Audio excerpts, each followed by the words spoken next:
That was really quite a sight. Gather around, folks, I give you all the lowdown. It's a mess, too.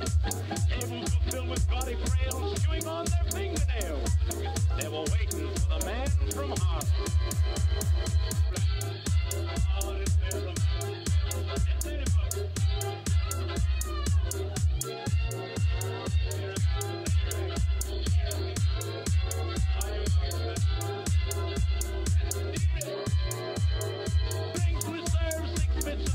Things are moving kind of slow.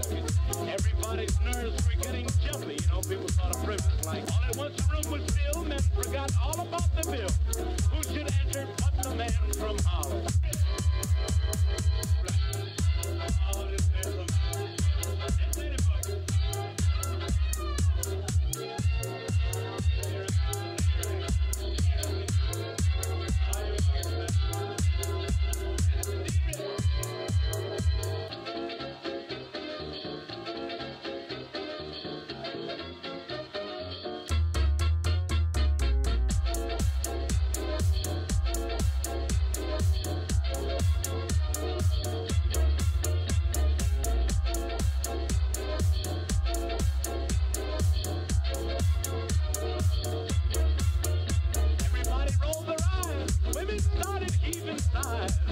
Someone hollered music, lights, and gin. Come on, let's get happy.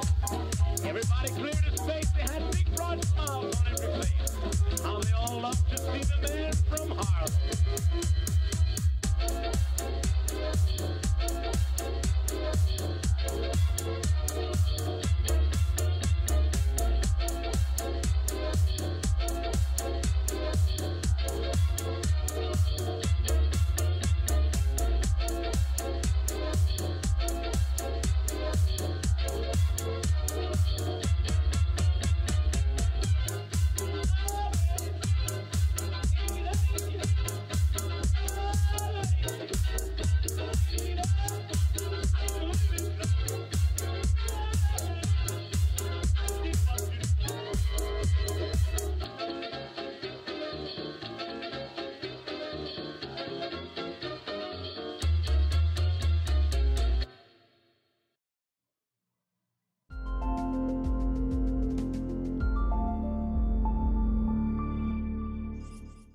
Oh, my Lord.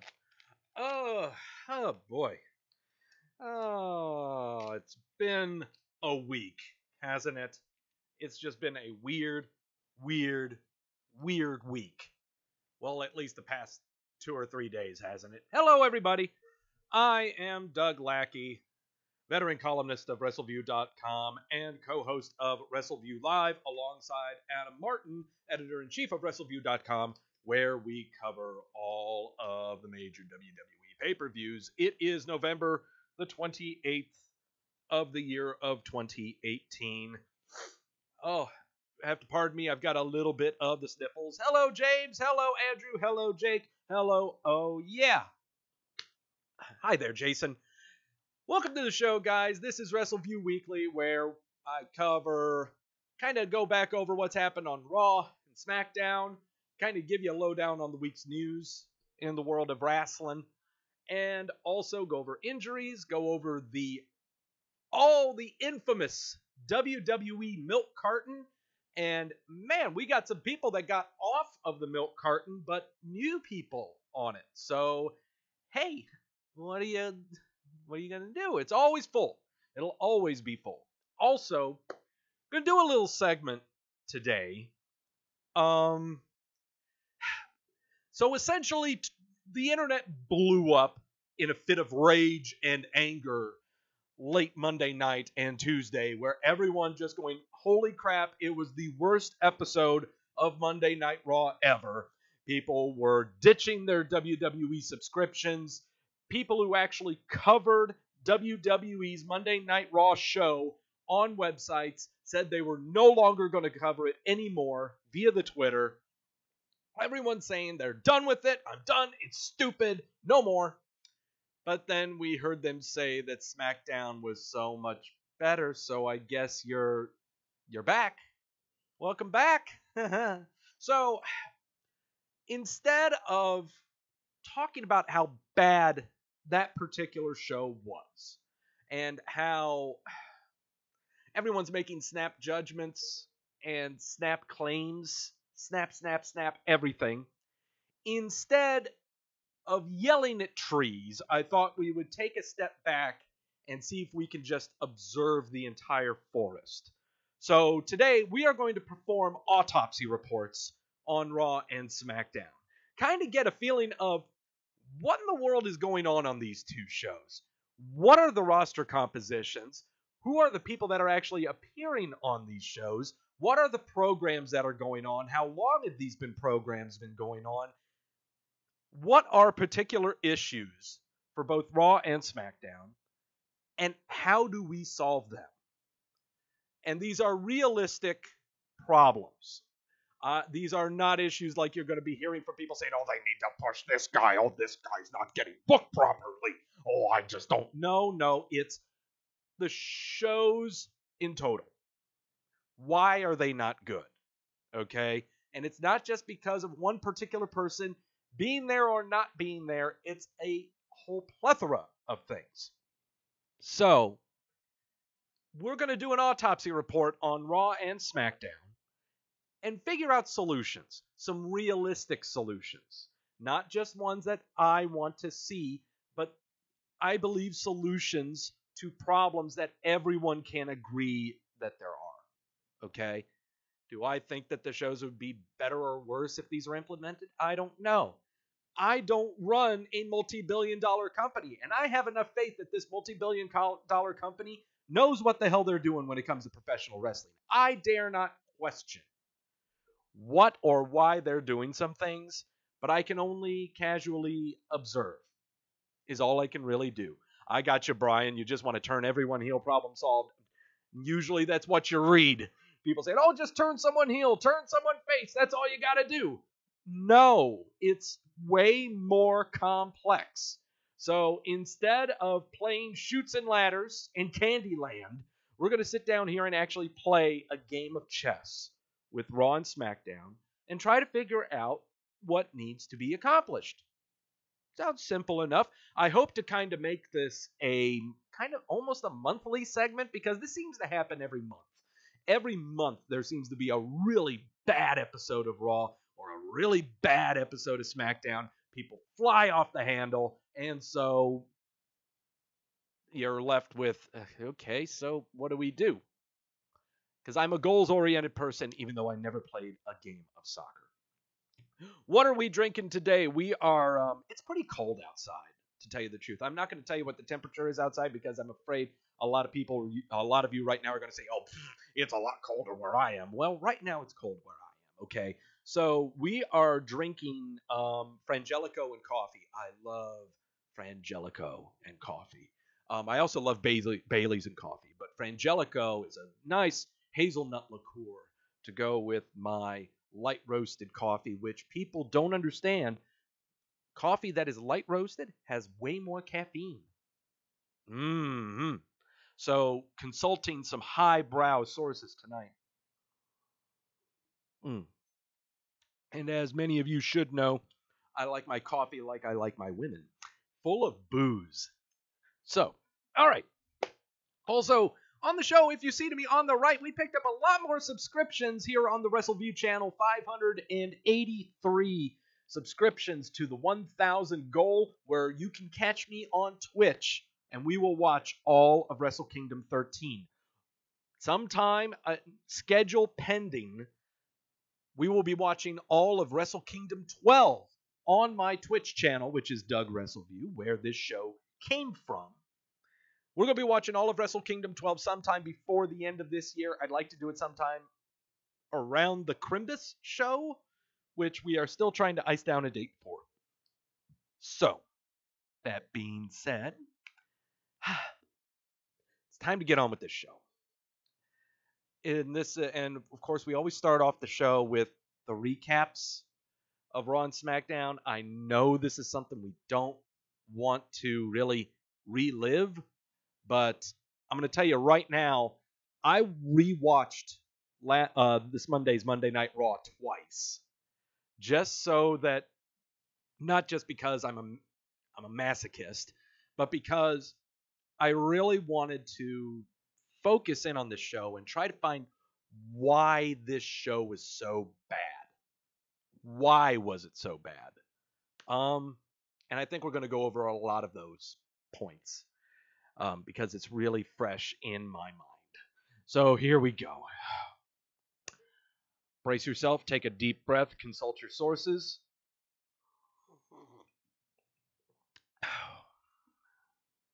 Was it still bad the second time around? Well, the blow was severely softened, I guess, because now I knew what I was going to be expecting. But it was more along the lines of, you know, was it really this bad? That's what I was trying to think of. Was it really this bad? All right, so let's just go to what has been called the worst television program in all of human history. Worse than TNA Impact. Worse than any episode of Lucha Underground. Worse than any episode of that wrestling show that was on MTV. Worse than anything else known to mankind. It is the November 26th episode of Monday Night Raw. We start off the show. Karen Bourbon, Bobby Lashley, and Drew McIntyre are all in the ring, and they're really talking each other up. You know, they put Braun Strowman down, and now we got Braun Strowman in a hospital bed, looking really sad. Poor guy.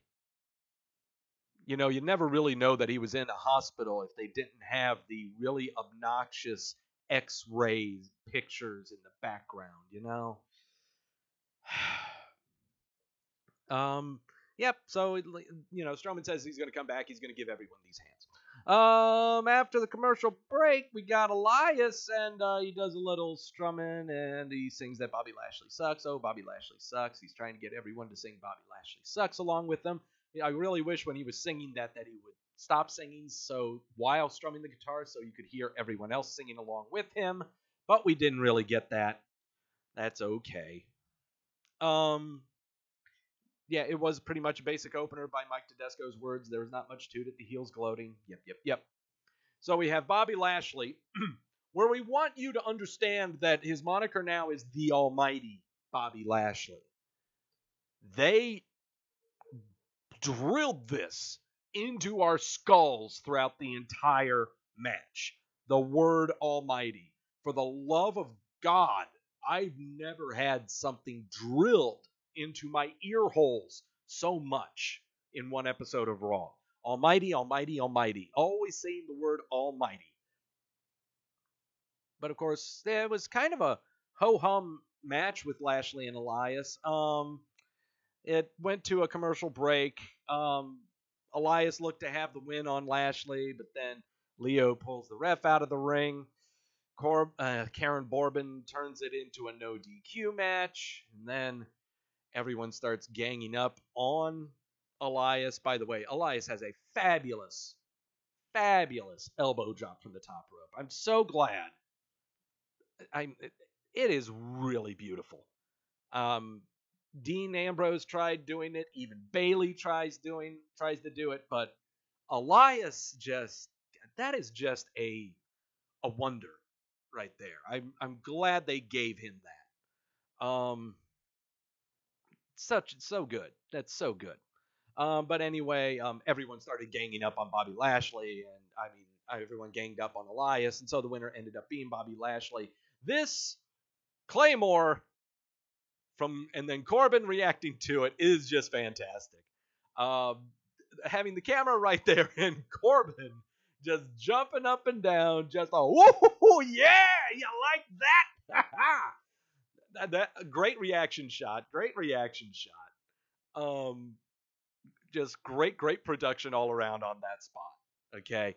And yes, we saw a reverse Alabama slam, which I think the technical term is an Amabala slam. Yeah, it's an Amabala slam. This is the Amabala slam. Onto the stairs. Very well done. Amabala slam. That's what it is. Amabala slam. Yeah. And then Bobby Lashley doing an impression of Strowman's beep beep. Boom. Yeah. I really wish the announcers would do that when Strowman does that running around the ring. You know, have Graves just go beep beep. you know, but that's just me. Yeah, so good post-match beatdown on Elias. First it was Strowman, McIntyre, and Ziggler going over the Shield multiple times, but now it's this grouping. It feels like a typical fall in winter, says Tedesco, who you can catch Mike and his wife Victoria every Monday night following Monday Night Raw on this station to cover the Raw show and give their 2 cents and a couple extra quarters on the show. Baron Corbin is going to be taking on Finn Balor later tonight. We're going to be seeing AOP defend the titles against Bobby Roode and Chad Gable. Seth Rollins is going to have an open challenge to his Intercontinental Championship. But coming up next, we're hearing from Dean Ambrose's personal physician. Yeah. Before we do that, we see Karen Borbin backstage with Alexa Bliss and asks her if she could just oversee the entire women's division. That'd be really cool. Which led all of the internet to lose their shit thinking that Alexa Bliss had retired. That Alexa Bliss was no longer going to be in the ring, that she is done, she is finished. Oh my gods, what are we going to do? Holy crap. Everyone lost their shit. So I think this is where it started. This is where the legitimate complaints about this episode of Monday Night Raw began. Was with this. And there's nothing wrong with this at all. She's going through concussion protocol, guys, but you can't have her off TV. You got to keep her on TV to keep her important. Okay? They do not want to make the same mistake they made with Dolph Ziggler when he went through concussion protocol after winning the world title. Way back when. The worst thing they did was they kept him off of television. People forgot about him. He came back like a popcorn fart. This is the last thing you want to do. Okay? So, this is what you do. You keep Alexa Bliss on TV. You give her a role of some kind so that when she's able to come back into the ring, it's got some kind of importance to it. So, get over yourselves a little bit. Okay? There's nothing wrong with this role for Alexa Bliss. All right. Dean Ambrose with his personal physician. This will be coming up later on during our autopsy report of this program. I mean, the totality of Raw. When it comes really to the Dean Ambrose character. Okay, I'm not talking about his performance in the ring. I'm not talking about he needs to be pushed or needs to be pulled back or if he's in the doghouse or anything. We're just talking about his character. Okay? And I really want everyone to focus on this right now because so many complaints that I see online, especially on Twitter, is about how someone is not getting pushed or someone is buried or someone's not getting a title or blah, blah, blah, blah, blah. Major complaints about performers should be on their character development, and how it is perceived because that's what the matches are supposed to do. They're supposed to show the conflicts between the characters involved. This is how you have it. The Dean Ambrose character is very confusing right now. With this segment that they did of him getting inoculations because he just doesn't like being around people, I don't get it. I really don't get it. But I don't want to go into depths of it because I want to save that for our autopsy reports coming later on down the line. Brian saying, God, this feud has just lost so much steam. He started out so good and he just morphed into some generic heel. Yeah, you got it, Brian. You kind of got it. It's like since Elias swerved, now they need someone else to make fun of every city. Now he's not his own thing. Now, whether this is Ambrose's fault or Creative's fault, I'm not going to lay blame. It's just what we've got. So that's what we have to work with. And so we have to try to deal with this, I guess is the best way to put it. The commentators asked Renee Young about her husband again, and as usual, she has no answers for his actions. Let's just stop with this right now. Just stop asking her about Dean Ambrose. It's just getting stupid. Okay? Just stop asking her. It's pointless. We're not getting reactions out of her, so that's why it's just pointless. You know? Mm. Lucha House Party has made their entrance with piñatas in hand, so you understand that they're from Mexico. Because if they didn't have piñatas, I would have thought they were just from Des Moines. But thank goodness they got piñatas with them, and they named them. So that must be important. Going up against the Revival, where this is being contested, JoJo, the announcer, says under Lucha House rules, which Cole says this makes it a 3-on-2 handicap match.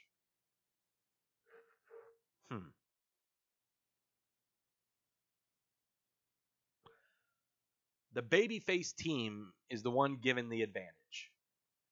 We have seen this before.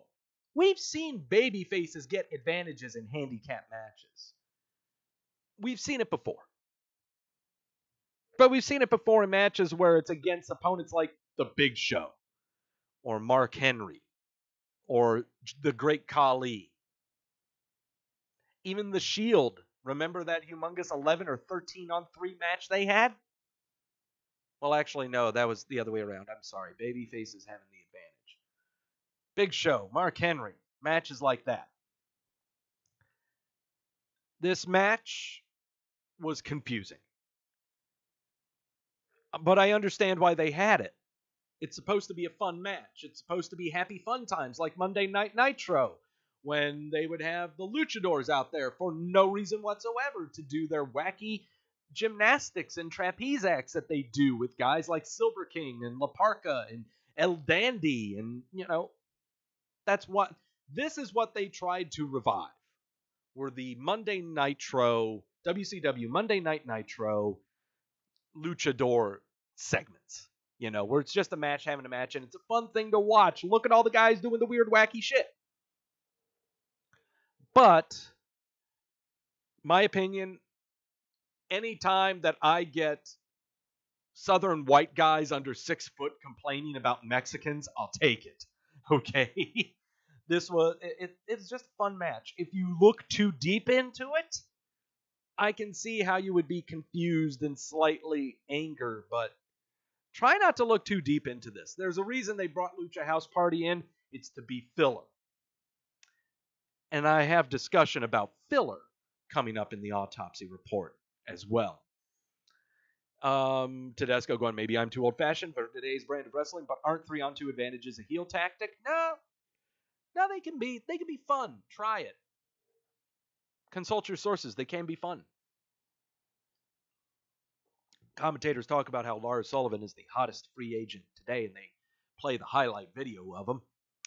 At first, it was said that he was going to be appearing on Raw, but then videos of him appear on SmackDown. And so now, no retractions, no nothing. People don't know where he's going. My money is on SmackDown. My money is that he's going to SmackDown, because you got Braun Strowman on Raw. Nia Jax has a message for Wanda Rousey. Okay. Whew. This segment. Oh boy. So many things were weird about this segment. And of course we know the first 2 complaints that come to mind. Okay? Just the overall delivery of both Jax and Rousey. Okay? Ronda Rousey saying very large words that just go over everyone's head. I get what she's saying, but let's face it, most wrestling fans don't understand words that have more than 3 syllables. So you don't touch it. Nia Jax's delivery is atrocious. Absolutely atrocious. The delivery is what I'm talking about, okay? And also mixing it in with her smile. She's staring at her right hand like she actually does something with it, but she doesn't really use it that much. Love saying the word face breaker, even though she's hasn't broken anyone's face since she did. But I want to talk about the one thing that was the worst of this entire segment. The one thing that was the worst. And it was the person who didn't have any lines. It was the one standing in the ring alongside Nia Jax. That's Tamina. Your role as the wing person of anyone when you're in the ring, whether it be babyface or heel, your role as the wing person is to react. Is to react to whatever your best bud is saying.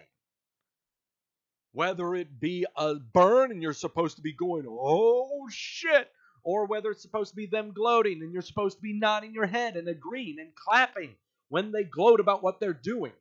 Tamina had a look on her face that had about as much character in it as a styrofoam peanut.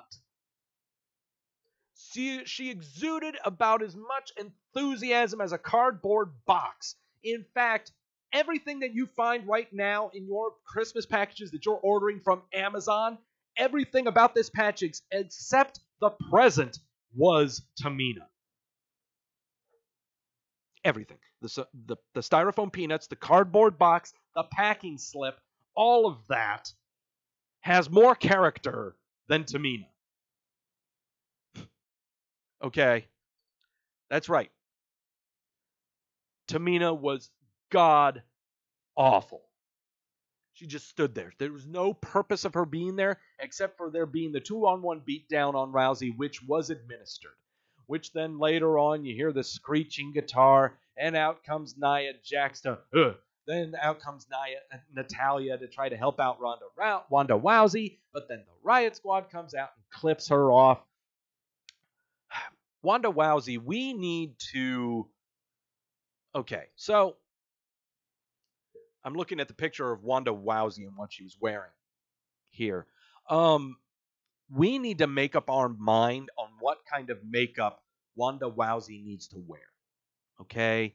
Is she going bonkers with the eyeshadow so that it goes all the way down to her cheekbones? Or are we going to be doing these light brazings of the red around the corners of the eyes to make her look like she's been up all night? What are we doing here? We got to make up our mind. And also, that is kind of a sick green bruise going across the side of her head, which is cool. You got to think on that.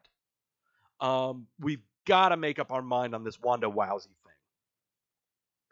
What is she? What is she doing? Can we just lay off the makeup? Can we just make her look normal? Can we do that? And actually, when I say that, make a women's wrestler look normal, you've got to look at how much makeup they wear.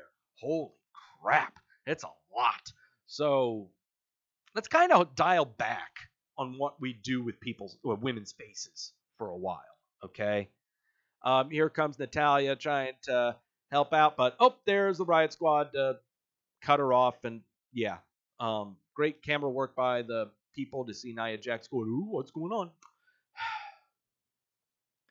And yes, Ronda Rousey hoping up her best friend. Man, this was really bad. This is really, really bad. Tedesco going, that was brutal all the way around. Nia Jax, woof, not in a heel heat way, just awful delivery. Rousey saved it a bit, but they always give her the awkward lines. Who talks that way like she does on a fly, and it's nice to see they remember Natalya and friend storyline. Well, they were too busy talking about how Natalya had a dead dad for 2 weeks in order to promote the final episode of the season of Total Divas. So, yeah, there you go. Finn Balor did one of those rinky-dink little hold-up-phone promos saying he's going to take on General Manager-elect Karen Borbin. So we have footage of Drake Maverick peeing on his pants, Chad Gable and Bobby Roode making fun of him last week on Raw, but they also show how AOP lost to Gable and Roode. And so here we're having a tag team title match. Tag team title match between AOP and Roode and Gable.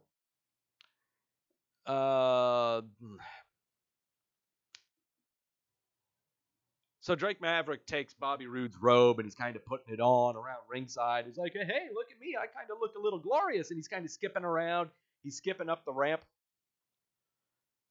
At first, I thought this was fantastic. I thought this was hilarious. Okay, there's an actual match going around in the ring. No one's paying attention to anything that's going on. As Drake was going up the ramp, Bobby Roode's little podium that he stands on that makes him twirl around was still sitting there. I was praying for him to stand on that podium and just do Bobby Roode's stuff. Why not? Why not do that? You know, you could just motion over to production. Hey, turn it on. Turn the thing on. And he jumps on it and he's just going, hey, and he starts looking like he's getting dizzy or something like that, you know. But we didn't get that. That's okay. I can dream. Later on in the match, because we're totally distracted, we are not paying attention to anything that's going on because we're constantly going back and forth between the match that's happening in the ring and Drake Maverick in a bathroom stall with Bobby Roode's robe. This is a lovely, lovely robe. And, it would be a shame if something happened to it. Yeah. And so, yep. Drake Maverick would end up putting the robe in the toilet. He starts urinating on it. He's whistling Bobby Roode's entrance theme. And this somehow caused everything in the ring to stop. And AOP takes advantage and they win the match. Look, we can go ahead and mince whatever we want with this, but this is funny. Okay? To think that, you know, these two guys who have been, this is why they teamed together to have this match, and this is what happens and causes them to lose, you know? If you're disappointed or angry with this, I don't know what to tell you. You should have saw it coming, you know? But don't worry, you'll get an actual wrestling match coming up next week probably. You'll get another one after that. You'll be fine, okay? This isn't going to be every single professional wrestling match that involves Drake Maverick as the leader of the AOP. Stop it. Don't get too angry. Don't take everything too seriously. Try to have fun. We just saw 3 Mexican guys with piñatas do their own little handicap match for the fun of everybody. It's okay. I got to talk you off the ledge a little bit, okay? Bayley and Sasha Banks are talking backstage, talking about how much they really enjoyed doing that ad selling WWE merchandise. I don't get it. Then Alexa Bliss comes up to him. Bliss says they've never had a chance to really get to know each other. Banks says they know all they need to know. Bliss says they want to go out tonight and have an open forum by answering questions from the WWE Universe. Ooh. Woof. And then we go off the rails again. Oh boy. That's what we got to look forward to later. Ugh. And I think by the time that this was announced, only 1 hour had passed. This is just the first hour. Oof. Oof. I'm trying to get through this. Ember Moon's going to make her entrance. So, Finn Balor cuts his little cell phone promo. He says he's going to beat Baron Corbin because he's a megalomaniac. I don't know if he knows what a megalomaniac is. I don't think you know what that means. It was announced next with Ember Moon coming down the aisle that replacing Braun Strowman as her partner in the Mixed Match Challenge was to be Kurt Hawkins. Wow. If you all remember the storylines going on with Braun Strowman and Kurt Hawkins, for one, this is a great turn back in time. Okay. Also, I got to tell you, having your partner of Braun Strowman replaced by Kurt Hawkins It's kind of like if you played a game of Deal or No Deal, that game show that was on NBC, where, the banker is giving you 2/3 of $1 million because you haven't picked the briefcase that has $1 million in it. Then you pick the briefcase with $1 million, and now you're only getting $5. That's what happened here. Ember Moon found the $1 million briefcase, and now she's stuck with Kurt Hawkins.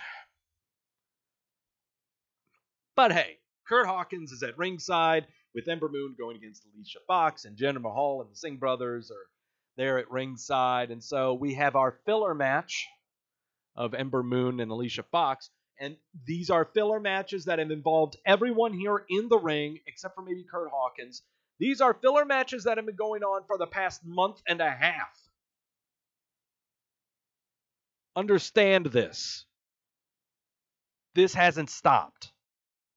This is not a program of any kind. These have been filler matches that have been going on for the past 6 weeks. Your winner by pinfall was Ember Moon. As Kurt Hawkins was celebrating because he thought he actually personally won a match, No Way Jose comes out. Out of nowhere. He's found. I guess because, they're over in Minneapolis and it's too goddamn cold outside to do the conga line, so he brings the conga line back inside. And so he's going to have a match against Jinder Mahal with the Singhs that... Wow. Wow. Out of nowhere, we're having this match. Jinder Mahal would win, hitting the Colossus on No Way Jose. Replay is shown of Dean Ambrose getting shots at the doctor's office. Why are they replaying that segment? Why are they replaying that segment? They did not need to do that. Ambrose said that he was going to put Seth Rollins out of his misery for good. Blah, blah, blah, blah, blah, blah, blah. Coming up after the commercial break, we're going to have Seth Rollins and his open challenge for the Intercontinental title. So here we are. After the commercial break, Rollins says that this is Monday Night Rollins. And he's had his mind too much on the lunatic, and he needs to get back to being a fighting champion. So he's here tonight to do the open challenge. So, open challenge. Seth Rollins. And everyone in internet world is going Bray Wyatt. Everyone and their mother and their dog that passed away 3 years ago is saying it should be Bray Wyatt coming out to answer the open challenge.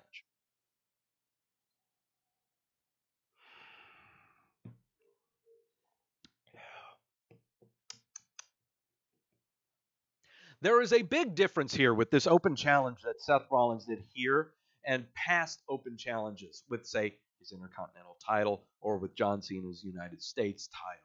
The big differences between this open challenge and those past open challenges is because those past open challenges, the person challenging did not have a title match lined up coming up for a pay-per-view in 3 weeks. Is it 3 weeks? It might be 4 weeks. No, it's 3 weeks. So whoever comes out for this open challenge, okay, is not going to win the title.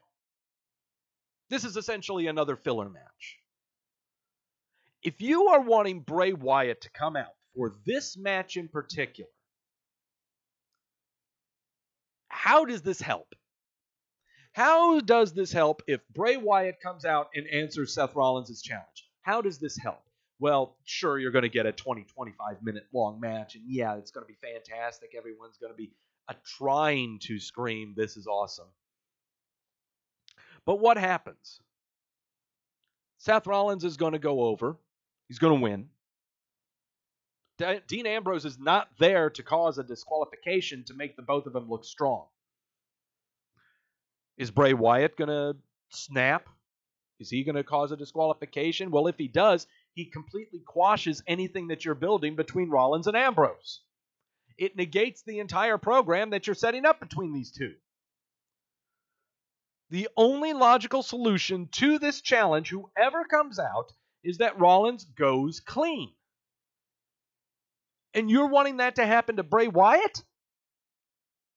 After being off TV since SummerSlam, and you immediately want to throw him and cast him into limbo already?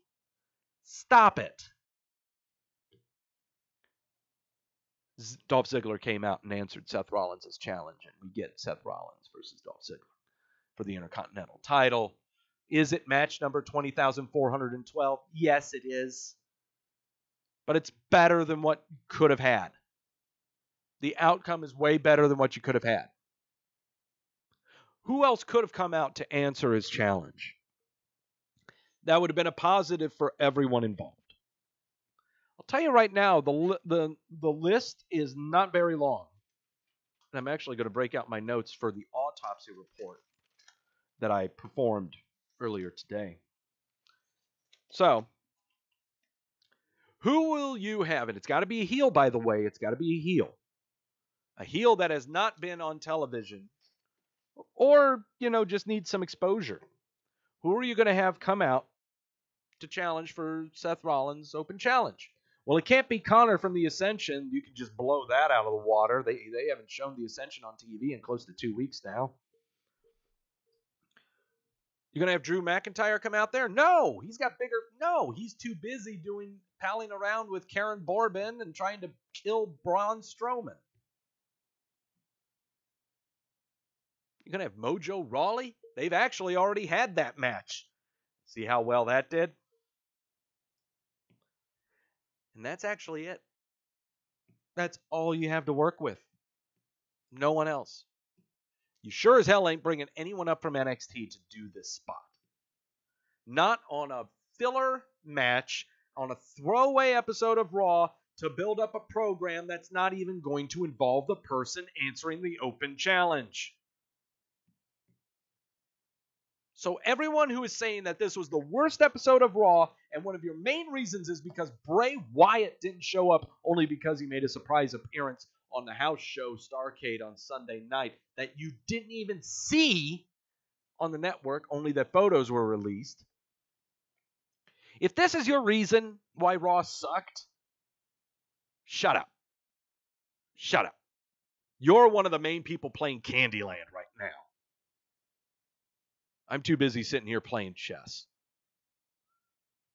And just like I said, Seth Rollins went clean, and we had the typical Rollins and Ziggler spots. Rollins going over the top rope. Here we have missed stomp, another missed stomp.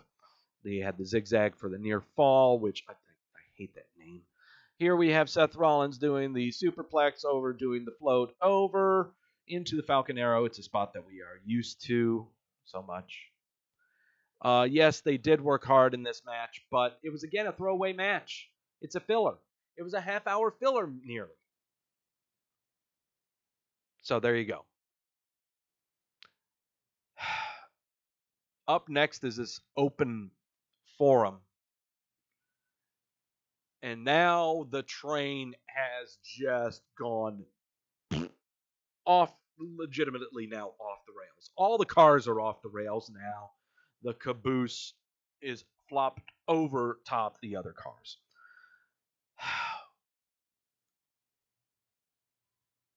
I don't really want to go over this segment. I really don't, because this was the turning point for me. With all of the replays that I watched, I could not stomach this. This was just bad. Caruso's in the ring alongside with Bliss, Sasha, and Bayley. Sasha and Bayley came out to literally no reaction whatsoever. Bliss made fun of some of the fans before calling on them. A fan asked what they would change about the women's division. Bayley said she loved the division. Banks said she would change one thing, and that's ship Bliss back to SmackDown. Bayley said that she'd send Bliss back to hell where she came from, and Mickie James, Alicia Fox, and Dana Brooke came out to attack him. And then Sasha and Bayley cleared the ring. That's what happened. That's what happened. It was just to show that Sasha and Bayley are still really good friends, and apparently people hate them. Why? I don't know. Why does everyone hate each other? I don't know. Right now, I have no idea what's going on with the other women of this show. This was filler that should never have happened. In fact, that's another thing we're going to be talking about with the autopsy report. Finally, Finn Balor versus Karen Bourbon. Just the same as it was before with the very first match, except this time Drew McIntyre interfered, and then Bourbon turns it into a 2-on-1 handicap match. Beatdown ensues. Bourbon and McIntyre beat up Finn Balor.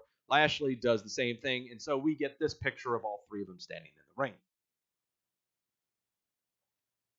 My question is this what was supposed to happen if Strowman was healthy? If he didn't have elbow surgery happening? Because him getting slugged with the briefcase by Karen Bourbon at Crown Jewel about a month ago was to not only, not just because Roman Reigns couldn't make it to the show and, had cancer, but was also the Crown Jewel ending was also due to the fact that Braun Strowman was going to be undergoing surgery. And so you had to try to find a way to write him off.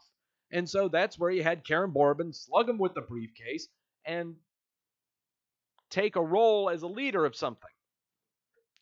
You really see after the announcement of Roman Reigns having cancer, after Daniel Bryan saying he's not going to Crown Jewel, after John Cena not going to Crown Jewel, you really see after a month has passed how creative writing has twisted and turned so much into their TV shows to try to make up for things. After Braun Strowman going out for surgery, and you see what they're doing right now. And it kind of leads you to think, what would have happened? What did they have in the books? While you consult your sources.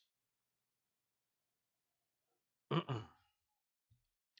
that's how we end the show. Thank God. All right. This is what I always love looking at. Look at this. 95% of 272 votes gave this a thumbs down. Holy crap. 95%. I've never seen that large of a reaction. I've never seen that. Wow. So, could SmackDown do any better? There is no thumbs in the middles. You don't need any other middles. It's up or down. It's up or down, Daniel. You know that. All right. So now we come to last night's SmackDown Live. Could we get better? Can we? It has to be so simple. There's no way that this could be any worse than what the Monday night show was. There's no way. They should be able to, if not knock this out of the park, they should at least get a ground rule double on this one. Coming at us from Minneapolis. I'm sorry, the Monday night show was in Milwaukee. Yeah, that's where it was. All right. Paige starts off the show with welcoming back the women's champion, Becky Lynch. And immediately, just like Monday night, the internet explodes. Everyone says already this show is 10 times better than Raw. Just because Becky showed up. Just that's it. It's not fair.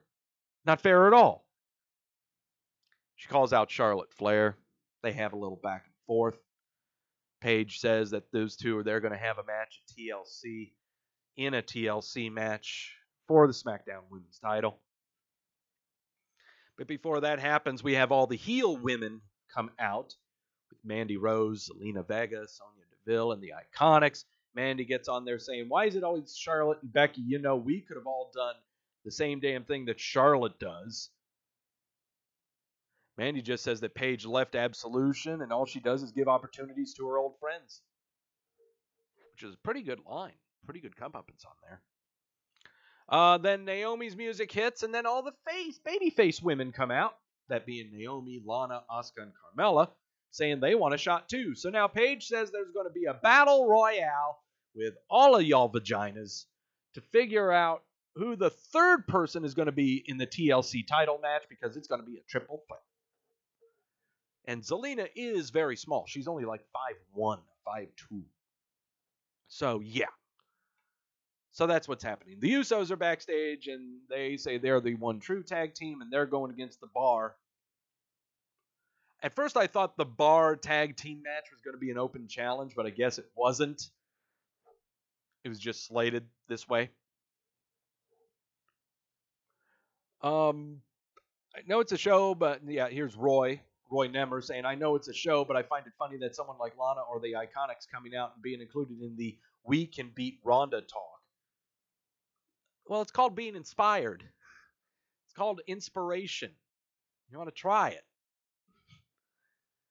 The Bar versus the Usos. This was a typical Bar Usos match where the Usos did win clean. It was a nice little fun match. There was nothing weird about it except where's the Big Show? Where's the Big Show? Well, apparently before the show, Sheamus and Cesaro are backstage yelling at the Big Show because the Big Show was snoozing on a table while they had turkey and dressing and stuffing and cranberry stuff all chucked at him from last week, and so they want nothing to do with the Big Show.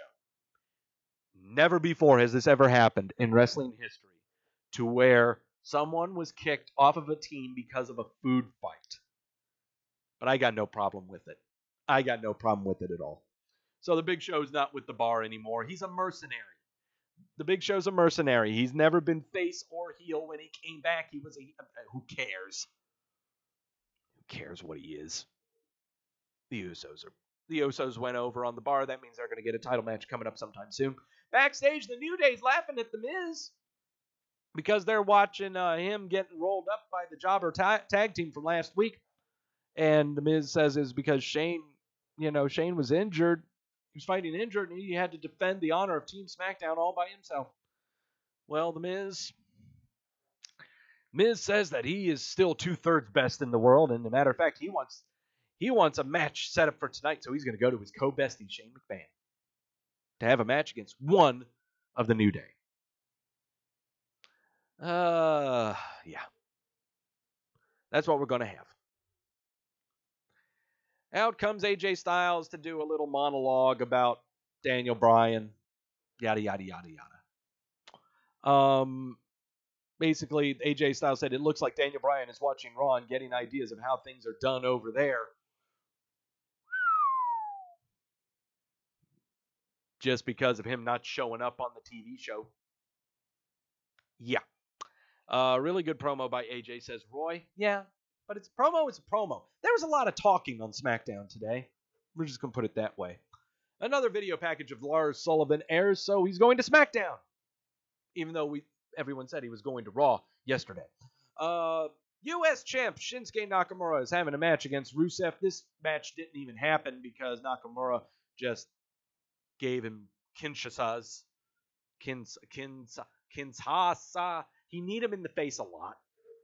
Bell never rung, so the match never happened. I love how Roy reacting to all of this. No idea what that was. Rusev comes off looking bad, and Nakamura doesn't gain much out of it. I'm over Nakamura's U.S. title reign. Give it to Andrade or Rusev or someone else.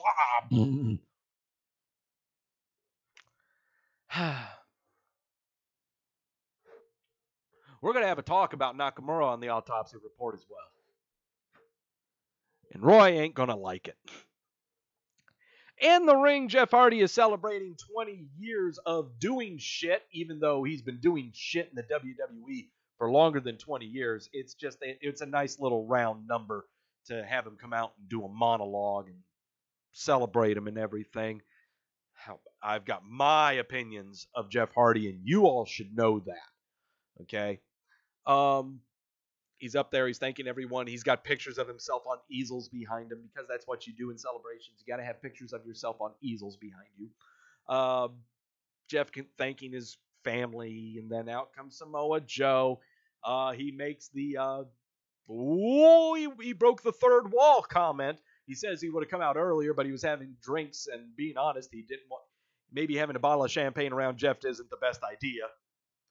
Shane McMahon running from behind Samoa Joe to grab the mic after he said that comment was fabulous. Shane McMahon coming up saying, "No, dude, we can't have this. We can't have this." And Jeff Hardy going, "No. If he's got to spit, let him spit. You got to talk, go ahead and talk. Let him do it. Let him come down." That was pretty good. That was really good right there to have Shane come in and Jeff going, "No. You want to talk? You go ahead and talk." It was a good little back and forth. It's a good little initiative for a program coming up. Samoa Joe tells that despite all the mistakes Jeff has made in his career, he still allows himself to be in that ring and put on a pedestal, and that makes him so. Joe says the WWE that was a great video they showed of Jeff Hardy, and Jeff probably wasn't coherent enough to remember all of that stuff anyways. This was a very good segment. Very good talking. Crazy to think that Jeff Hardy's been there for 20 years. He's been there for longer. Yep. So, yeah, pretty good, fun little promo right there. We got a match between Kofi Kingston and The Miz. Kofi Kingston wins that match after The Miz is distracted by whoever the hell is out there with the New Day. Yeah. Roy saying the New Day still have their appeal, but they got to do something with them. No, they... God damn it, Roy. Roy, Roy Nemmer, you are bordering on Cheeto Munchery. I got to tell you, you're bordering on it. You are sounding just like all of the people who were complaining about Monday Night Raw yesterday. Why isn't this person being pushed? Oh, this one's being held down. I don't get why this is going on. It's not how you constructively criticize a television show. I will show you how to do so with my autopsy report. Oh, Randy Orton's music hits, and Randy Orton's going to be doing Randy Orton things because whenever you want to have Randy Orton things done, you always call on the purveyor of Randy Orton things, and that being Randy Orton. He talks smack about Rey Mysterio. He's holding his mask. Out comes Rey Mysterio in a neck brace, and then they beat each other up. Yeah, that's what happens. He beat him up with a steel chair. Hits Mysterio's throat with the chair. So now we're going to get a chairs match with Rey Mysterio and Randy Orton is probably what's going to be happening. Backstage, Shane McMahon was on his phone. The Miz is, Roy says Mz comes in asking him where he was. Shane said he was right there. He's shining the trophy. The Miz they need to start acting like a family. Being the best in the world, which is fantastic. Which is going to lead to, I believe, a program between Miz and Shane, is what's going to be happening soon. Finally, your women's battle royal. We aren't going to go through with the eliminations and all that crap. Because even right there, Nemmer does a fantabulous job describing what happens. Lana is eliminated by the Iconics. Asuka eliminates the Iconics. Asuka eliminates Carmella. Mandy Rose eliminated by Naomi. Deville eliminates Naomi. Asuka eliminates Deville. So Asuka will be going to TLC in a triple threat against Charlotte and Becky. Fill up your sources. Actually, I got to mix them up because I got a fresh 2 shots of Frangelico in this coffee. So I better mix it up really well because you can't have stacked sources. Your sources have to be well blended. That's what they need to be. You've got to understand that to be a professional. All right, so that was Raw and SmackDown. Thank God. Ugh. All right. So, it's a lot to take in. Okay, granted, it was a lot to take in. A lot to stomach through. Again. For a 4th time for some people. To cleanse our palate, let's just go over some news. Some stuff going down the wire, and incredibly happy news for myself. I can't wait to talk about this one. There's so much happy stuff that's going on. Don't I look happy? Oh, here we go. All right. No, this is not the one, but last Wednesday, Access TV announced 2 hours of New Japan's Wrestle Kingdom 13 to air on a same-day tape delay. So, it's going to be on tape delay, but it's going to be kind of live, so, yeah, whatever. So, yeah. Sounds like fun. We're not going to get the entire 5-hour show. You're only going to get 2 hours of it. Okay. Sounds good to me. I believe JR is doing the announcing, I believe. But the Wrestle Kingdom special is headlined by Kenny Omega versus Hiroshi Tanahashi. That's going for the IWGP Heavyweight title. And the Intercontinental Champion Chris Jericho is going against Tetsuya Naito. Also, we're going to be the commentary team of Kevin Kelly and Don Callis. Oh. Okay. I don't know. I don't think I want to watch it. I don't want to watch it on Access. I'm fine with just the Japanese announcers, to tell you the truth. That's just me. WWE Hall of Famer Hacksaw Jim Duggan was hospitalized Friday, sent to the ICU for what we're not sure of, but from over in South Carolina, the 64-year-old went. Family member posted on Duggan's Instagram that he was in good spirits. They did provide an update later on. They was hoping to be discharged Saturday. Report that there are no further details about why he was admitted. I want to say it was a heart attack of some kind. That or something to do with his heart is just my guess. It could have been for precautionary measures also. Ashley says, nope, Kevin Kelly, Don Callis are doing commentary. JR and Josh Bennett's contracts expired, and WWE are apparently preventing any new extension. Oh, whatever. I don't care what the WWE's thinking about doing. Like hell, they care about what JR's doing. They don't. Hey, check it out. Roman Reigns was over at the Georgia Tech game. Pretty cool. What you got to say, Roman? I'm the real big dog here. To hell with Georgia, baby. I understand. But this was also on Saturday. Confirmed Hacksaw Jim Duggan was officially discharged out of the ICU. There's his clean bill of health. Man, he looks great. There's his wife behind him. I mean, we don't know why he was admitted. I really still think it was for precautionary measures due to heart attack or something. We've got dates for the Elimination Chamber and more pay-per-view events here. We've got, first off, we already confirmed NXT UK TakeOver Blackpool is going to go January the 12th. Then TakeOver Phoenix on January the 26th, followed by the Royal Rumble on the 27th. February 17th, Elimination Chamber.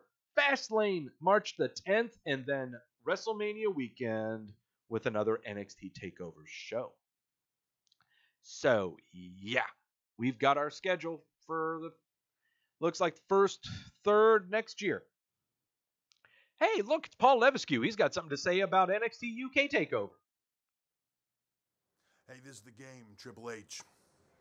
2 years ago, I told you we were coming to the UK to help you build your empire. Well, you have done it. Because here we stand today, NXT UK is one of the hottest brands on the planet. Oh, I know. We're going to talk about that.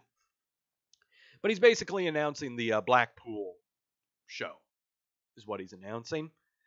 The Blackpool show itself sold out in 3 hours. It was first announced over the weekend at the NXT UK tapings in Liverpool. It's going to take place in the Empress Ballroom over there in Blackpool. I have no idea where these places are. I'm just naming stuff.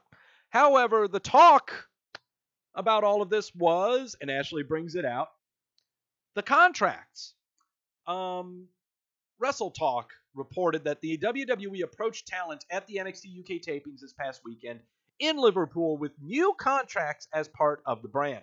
The deals, which come with a pay raise, plus restricted talent from working for promotions that WWE currently is not affiliated with overseas. But the partner groups that they are allowed to do stuff with include Progress, ICW, Fight Club Pro, Attack Pro Wrestling, Future Shock, Over the Top, and WXW. One of the main promotions that is not mentioned in there is Defiant. That's one. That's one big one.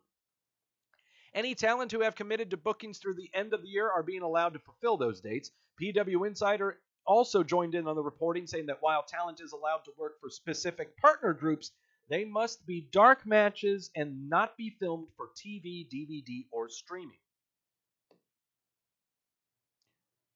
So, we're just going to go and say this. This is a sweetheart deal for everyone who's in NXT UK. Seriously. Okay? You can still fulfill your dates with the promotions that you're already booked with till the end of the year. Also, you still get to be with these partner federations. It's just, oh my God, you're not going to be on TV or be on any DVD releases or anything like that because you're going to be on the TV program. Okay? So don't need to worry about that. And there's nothing wrong with being on a dark match with these partner federations because it further emboldens them. It's kind of like when you go over to a random bar and just going to go see the acoustic act that's over there, and suddenly out of the blue a really famous guitarist shows up to jam with them. It just brings more people and more attention to your federation. It doesn't mean you have to initially have them there at that show. It's fantastic. I don't see anything wrong with this. None at all. If PW Insider sources are correct, Ashley says, then Progress Wrestling's latest event from this past Monday would only possibly have 2 of the 8 matches be available to stream online, depending on who signed up. Well, yeah. Which means, in turn, Progress needs to build up the other talents that they have.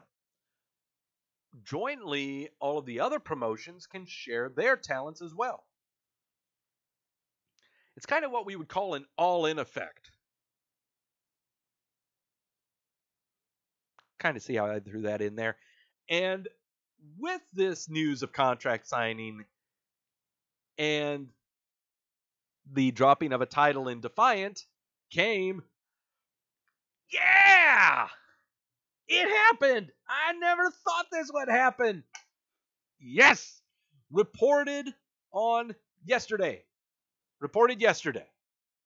PW Insider reporting that European wrestler Walter has come to terms on a deal with the WWE that will see him become a part of the emerging NXT UK brand.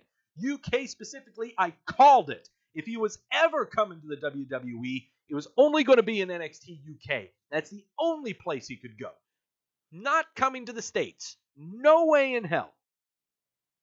It was reported back in March by the Wrestling Observer newsletter that WWE had interest in signing Walter to a deal with the company. Walter, who is from Austria, currently holds the world title for Progress, but he dropped it. Back in September, Walter told the Mirror that he didn't want to live in the U.S. Quote, I don't know if I mentioned this, but being a part of the Raw or SmackDown roster is nothing I'm interested in. I don't want to live in the U.S. I really like NXT, though. I think it's a great product filled with the best talent in the world and is focused on competition in the ring, which is something I enjoy. I don't want to say it will never happen because in wrestling things change so quick. Honey, it sounds like you were talking contract with them at the time that you were doing this interview. During the latest set of NXT UK tapings in Liverpool over the weekend, WWE approached talent with their new deals. So, yeah. Fantastic. I have a humongous reason to watch NXT UK now. It's for this guy. Oh, yeah. Cannot wait. That's going to be fantastic. NXT is better than the WWE. Well, and Survivor Series, that's kind of the case. Natalya strongly believes that women are going to main event WrestleMania 35 this year. She had an interview with The Wrap, and she said, quote, I think we are going to headline WrestleMania. I feel strongly that we will do that. Women have never been involved as they are right now in the company, and we're doing things every single day to show that women are at the forefront. Are you?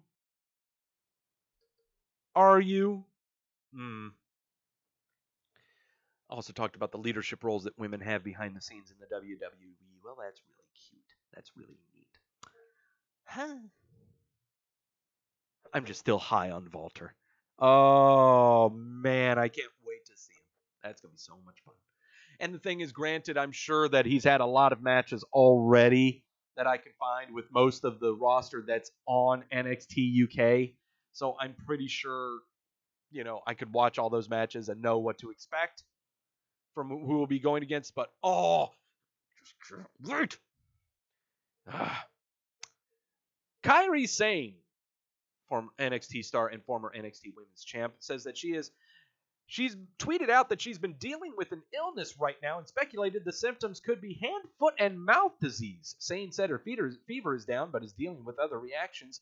Via Twitter, she said the fever has gone down, but now my hands, feet, and mouth have a mysterious eczema. Ouch, you go to the hospital with it, even in the U.S. hand, foot, and mouth disease. It is a disease that infants under 5 years old have been examined. Why did the virus enter my body by mistake? Lol. Updates on her condition. She's better now. Clean bill of health. She's ready to come back to TV. Yeah. And all this stuff here. Another big one here, too, this news bits, is about Pete Dunne. Pete Dunne issued out a tweet yesterday stating that everything was fine with the UK wrestling scene right now after the Walter signing, after UK restructuring contracts. Pete Dunne appears to be making reference to the reports via this tweet saying, quote, British wrestling is safe, will continue to grow, the talent pool is deep, your favorite wrestlers are achieving goals and taking steps in their career. Don't believe everything you read. Brit Rest is alive and well. I totally believe him. Okay? Gone are the days of territories and territories being gobbled up. Those days are long gone. WWE has achieved what they wanted to achieve, and that was be the number one pro wrestling organization. They are. Gone are the days of gobbling up other organizations and territories. That's not what they're trying to do. What they are trying to do is broaden horizons. Other outlets under their umbrella is what they're trying to do. Subsidiaries is what they're trying to make. Legitimate, money-making subsidiaries.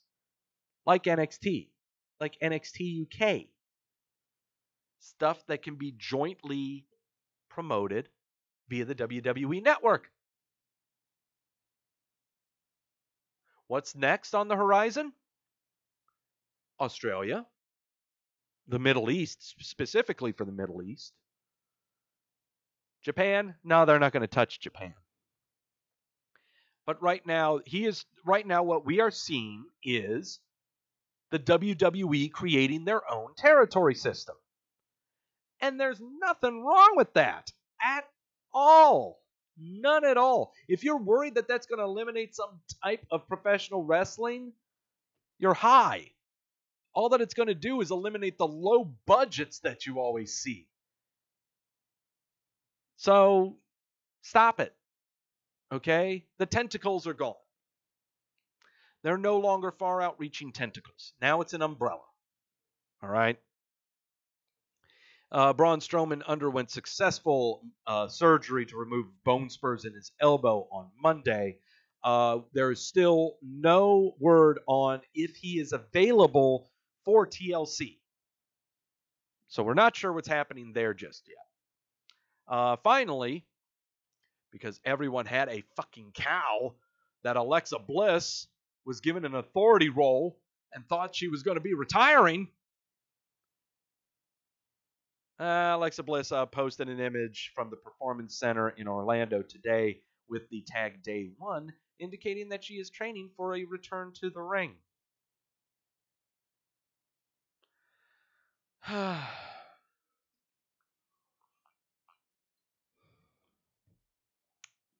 So yeah, hope everyone enjoyed riding that cow that they had. Jesus Christ. So that's the news. That's all the news for the week. Walter! It's going to be so awesome. I can't wait. He will probably debut on the Blackpool Takeover show. No question. No question that's going to happen. So yeah, can't wait. Man, I'm super psyched. I did catch the debut of NXT UK, and it's not a bad show. It's not bad at all. I really love the look of it. The look of it is great. I love the look. All right. Enough of that. Time to go over, give you a quick update on injuries that have happened right now, that are going on right now. Jason Jordan with neck injury. We have no idea what's going on with him. We don't know. He may be done. We don't know. Sami Zayn, torn rotator cuff on both of his shoulders. He's going to be back at WrestleMania times alongside Kevin Owens, who had cleanup surgery on both of his knees. He'll be back at WrestleMania times. Fandango, torn labrum. He'll be back for the Royal Rumble. Goldust, cleanup surgery on both knees. He's right now just enjoying time off. Don't know if he's really going to be coming back anytime soon. Sin Cara, cleanup surgery on one of his knees. Not sure when he's going to be returning. Not sure at all. Eric Rowan, torn bicep. He's not going to be back until February of next year. Luke Harper having wrist surgery. We're not sure when he's going to be back. Anticipate for him to appear the same time Eric Rowan does in February. Ty Dillinger, wrist surgery as well. Do we miss him? Do we really? And finally, Roman Reigns, battling leukemia, was announced on October the 22nd. He is still doing so. And so those are all the people that are hurt. What about people that aren't hurt? What about those people that are perfectly healthy? What about the people that are perfectly healthy that have not been on television for 3 weeks or more? Television being they haven't been on Raw, SmackDown, or pay-per-view. Take a big slurp to consult your sources, because it is now time for the WWE Milk Carton. Once again, WWE Milk Carton is a list of performers who have not been on television for 3 weeks, not on Raw, SmackDown, or pay-per-view. Where are they? What the hell is going on? I don't know. Well, here's a cat who's making his third appearance on the WWE Milk Carton this year. That's good old Apollo Crews. Haven't seen him since November the 5th, where he had a match against Jinder Mahal, a nice little filler match. It was supposed to be a filler match because, he interrupted Elias. Trying to build him up is what they were trying to do, but then they decided to turn Elias. And they had Elias go over on Apollo. So how can we try to build Apollo? Well, let's have him have a match against Jinder Mahal. He went over clean, but now he hasn't been on TV in 3 weeks. What are we doing? No clue. The Bellas are up here for posterity. I may have to take them off, but we haven't seen them on TV's Evolution. Been since Evolution. We haven't seen him since. So, yeah, whatever. Aiden English. How about that? Aiden English. We have not seen him since October 23rd, where he had his Destructo match against Rusev. It's been well over a month. What's he going to be doing? This is one I'm really, really concerned about. At least No Way Jose's victims escaped Monday. Yeah, No Way Jose's dancers were not at ringside. They escaped. They're home now. No Way Jose is in the clear, apparently. Aiden English, though, in his career, I'm not sure. This one I'm really concerned about, okay, because I don't know what we're going to do with him. Tyler Breeze is busy having fun doing stuff online.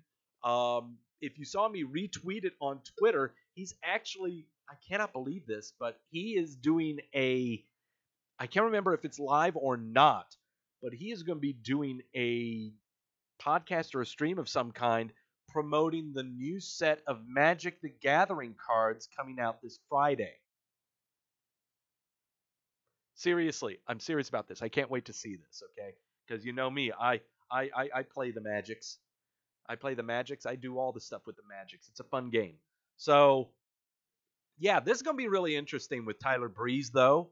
He's been making NXT appearances, but he has not been on Raw, SmackDown, or pay-per-view. And we have not seen him. When have we seen him? It's October 14th? No, October 15th, when he was squashed by Lashley. That's the last time we saw him. Oh, let me see. Spoiler, Tyler Breeze appeared. Yeah, we know he was on NXT. Hey, it's Shelton Benjamin. Shelton Benjamin, we haven't seen this cat since October 9th. Since he had a match against AJ Styles. Oh boy, month and a half. This seems to be on the par of the course for Shelton Benjamin, I don't know when we're going to see him again. I don't know if we're going to see him again. And there are some people who are becoming the new Shelton Benjamins right now that I'm kind of concerned about. I don't know. Maurice is on here for posterity. She has not been on television since September 18th during a Ms. TV segment, but we know she's too busy being a mom. What are we going to do? Again, she's just here for posterity. That's all. Matt Hardy, I know Matt Hardy is retired. He has said it online. He's fulfilled all of his house show obligations. He did a wacky-ass Halloween special for the WWE Network, but he's still on the Raw roster page. He is still on the WWE Raw roster page. They just celebrated 20 years of Jeff Hardy jumping off of things. It's about high time we have something for Matt Hardy. Okay? We got to do something with him. And this guy is not retired either, but that's Bray Wyatt. Okay, we know he made an appearance at Starrcade this past Sunday. Everyone lost their nuts while trying to turn on their cell phone lights. Okay? So, I totally get it. But he hasn't been on TV since SummerSlam. Okay? He's been doing a lot of cryptic tweets, and that's always fun to try to go over and try to figure out what the hell they mean. I don't know what they mean, and my sources are always trying, but no. So, yeah. We don't know what's going on with Bray right now. I'll give you my 2 cents on what's happening because that's part of the autopsy report. Coming up here in a little bit. The disappointment. I give this guy a lot of hell. Okay? I give Mojo Rawley a lot of hell. I mean, we have not seen him since, August the 13th. It's now been over 3 months since we've seen Mojo Rawley. He had a 6-man tag where he teamed with AOP to go against Bobby Roode and Titus Worldwide. It's been over 3 months, okay? I give this guy a lot of hell, but at least he gets it on the Twitter. On the Twitter, he posted a weird gif of him being all hyped and shaking his head in the gym. I sent him a tweet in reply where in asterisk I kind of said, trollish insult to try to get attention my loved ones never gave me. He liked it. I think he was the only one that liked it. At least he gets it. Okay, at least he gets it. All right, I got nothing. Okay, I can't hate this guy. If he likes me, well, I kind of like him. Okay, I wish him all the best. I wish they find something. I really hope they find something for him. Seriously, I don't hope for anyone to fail. Okay, gotta find something. There's got to be something for him. And finally, we need to come to terms that Zack Ryder has retired. Or something. Anything. Okay, I know he's doing a podcast with Kurt Hawkins about toys and action figures. I totally get that. That's fine. But we need to come to terms with what's going on with him. He's on the Raw roster. He hasn't appeared in 4 months. July 30th is the last time we saw him on TV. What's going on with him? Is he hurt? Is he retired? What's going on? Don't know. So, I don't know. I got nothing. But, that right there is the WWE milk carton. Noah Jose is no longer on it. Let's see if he can stay off of it. Nah, he'll be due for a 3rd appearance, I'm sure. But yeah, Apollo Crews getting on there. There are some on there that were very, very close to making an appearance on the milk carton. I'll tell you right now, no one on Raw is making a way for it anytime soon. However, there is one person on SmackDown who, if they do not appear next week, they are going to be on the milk carton, and it is going to be a shock. Okay? Which leads me to the big segment that I wanted to do for today. And I really need to come up with some theme musics or background musics or something for all of these. I get it. This is kind of awkward, but at the same time, I'm kind of new to this thing. So if Santa brings me some free music, we'll go ahead and do that. Why isn't John Cena on the milk carton? Because John Cena is not on the roster page.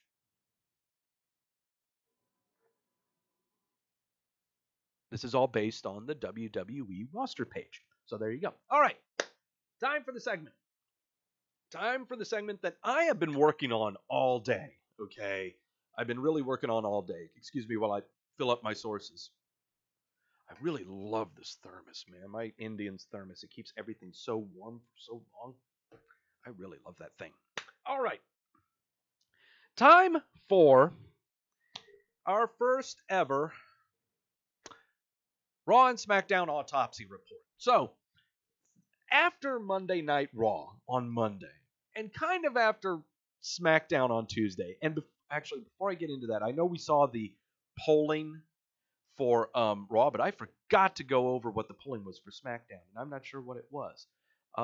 Doesn't look like, did we, hey, Roy, did we put a poll up for SmackDown? Is that something that we did? Did we ever put up a poll for SmackDown? Roy, did you do the thing?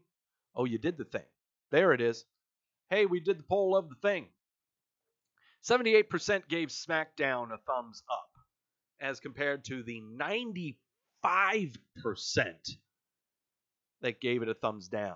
Yeah, and I kind of see, Andrew. Yeah, we posted this poll at 1:43 in the morning. Jesus Christ, Roy. Get your stuff together. Instead of planning how you're going to swerve everyone on the roster, try to figure out how to get a poll up there. All right. Again, autopsy report. So many people saying that Raw sucked on Monday and just giving snap judgments and, Bray Wyatt should have appeared. And oh my God, why they got Nia Jax on my television? What the hell are they doing with Sasha and Bayley? Oh my God, all this stuff is stupid. It makes no sense. I'm just going to burn my television to the ground is what I'm going to do. So yeah, that's what's happening on Raw. Where, however, on SmackDown, it's the complete opposite. And for the only reasons that I can figure out is, I love me some Becky Lynch. I'm so glad Becky Lynch showed up. This is the best show ever. This has, I don't care if they don't show the United States title on the television. But I really care if they show the Universal title on the television. I just love Becky Lynch. I'm sorry, that was my horny wrestling fan impression right there. So, why are things things? Why they do this? Why do they do this? So instead of yelling at the trees, let's step back and stare at the forest. And really go, why you do this? Quick little statistics for you, specifically for Raw. And also I'll give you some for SmackDown. One of the biggest complaints that we always get, and I'm going to switch my cameras here so you can get me on full screen here. One of the biggest complaints that I have been hearing regarding Raw, and maybe a little bit of SmackDown, there are too many heels. There are too many heels. There's too many heels. Not enough focus on faces. It's always about the heels. Well, let's kind of look at this. Here are my notes. Your heels on Raw, and these are acts. I am not talking individuals. I am only talking acts. Okay? Your heel acts on Raw. AOP, Alicia Fox, Karen Bourbon, Bobby Lashley, Dana Brooke, Revival, Dean Ambrose, Dolph Ziggler, Drew McIntyre, Jinder Mahal and the Singh Brothers counts as one unit. The Ascension, Riot Squad, Mickie James, Nia Jax, and Tamina. So, 1, 2, 3, 4, 5, 6, 7, 8, 9, 10, 11, 12, 13, 14, 15 heel acts. If you want to throw Alexa Bliss on there, you can do that too. 16 heel acts on Raw. What about the baby faces? Your babyface acts on Raw. Bayley, Chad Gable and Bobby Roode, they count as one act because they're a tag team. Braun Strowman, Kurt Hawkins, Elias, Ember Moon, Finn Balor, the Lucha House Party count as one unit. Natalya, No Way Jose, Ronda Rousey, Sasha Banks, and Seth Rollins. Notice how I only named people that just appeared on Raw this Monday. I'm not going over the entire roster. I'm only talking about people that appeared this week. 1, 2, 3, 4, 5, 6, 7, 8, 9, 10, 11, 12, 13. 13 face acts. We have 13 baby faces and 16 heels on Raw. And a lot of those heels are not really focused on. They are kind of bunched in together. Just like how the Singh brothers and Jinder Mahal are bunched in together with Alicia Fox most of the time. Also, just like how you have Mickie James and Alexa Bliss mixed in together, Nia Jax and Tamina mixed in together. So it's almost even. But currently it's 16-13 on the heels' favor. So arguments about there being too many heels, maybe there's just too much focus on the heels. Or maybe we just don't have enough faith in the baby faces. Because once again, the baby faces that I've mentioned, Bayley, Gable and Roode, Braun Strowman, Kurt Hawkins, Elias, Ember Moon, Finn Balor, Lucha House Party, Natalya, No Way Jose, Ronda Rousey, Sasha Banks, and Seth Rollins. Those are your major baby faces. Names that I did not mention, that did not appear on TV, that are considered, major baby faces. Kurt Angle, Roman Reigns. Those are the two main ones. You want to count Matt Hardy as a major baby face? These were all, but again, the names that I gave were all featured just this week. I'm not going over the entire roster. I'm only focusing on why is everyone complaining about these shows? Okay. Okay, so what about SmackDown? SmackDown's not really a completely different story, but you can almost make the same arguments for heels on SmackDown. Now, this time, you're going to see me mark out some things here, because I went through the entire SmackDown roster, listing who all the heel and face acts are, and I really did need to mark off who was not featured this week. And it's a far cry, okay? A really far cry. We're almost done here. There we go. All right, heel acts that were featured on SmackDown this week. Iconics, that's one act. Sheamus and Cesaro, that's another act. Mandy Rose, Sonya Deville, The Miz, Randy Orton, Samoa Joe, Shinsuke Nakamura, and Zelina. We're looking at 1, 2, 3, 4, 5, 6, 7, 8, 9 heels. 9 heels. Over on SmackDown, it is completely different. Way different. Way different. Holy crap. Okay. SmackDown, baby faces. AJ Styles, Asuka, Becky Lynch, New Day, Carmella, Charlotte, Jeff Hardy, The Usos, Rusev, Lana, Naomi, R-Truth, Rey Mysterio, and Shane McMahon. 1, 2, 3, 4, 5, 6, 7, 8, 9, 10, 11, 12, 13 baby faces. 13-9. Holy crap. Brian says Raw is a show that has always been based around one guy. First Reigns, then Strowman. Now both of them are gone, while SmackDown has always had multiple things to react to. Tag division, now the women's belt. We're going to get into that. Actually, I want to get into that right now. Okay?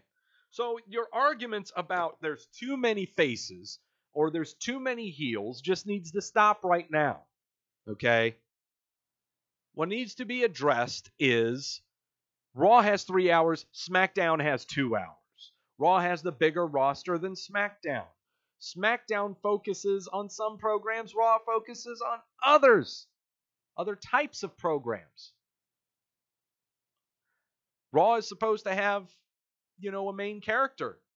Just as SmackDown has a main character. That's how it's done. However, on Raw right now, it just seems like Raw is without a main character. So, let's stop worrying about faces and heels. Let's just stop worrying about faces and heels right now.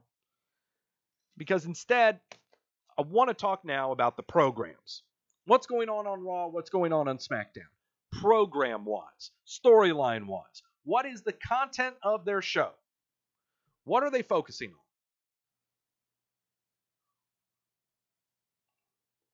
Instead of worrying about who good guys and who bad guys are, let's just talk about what the conflicts are.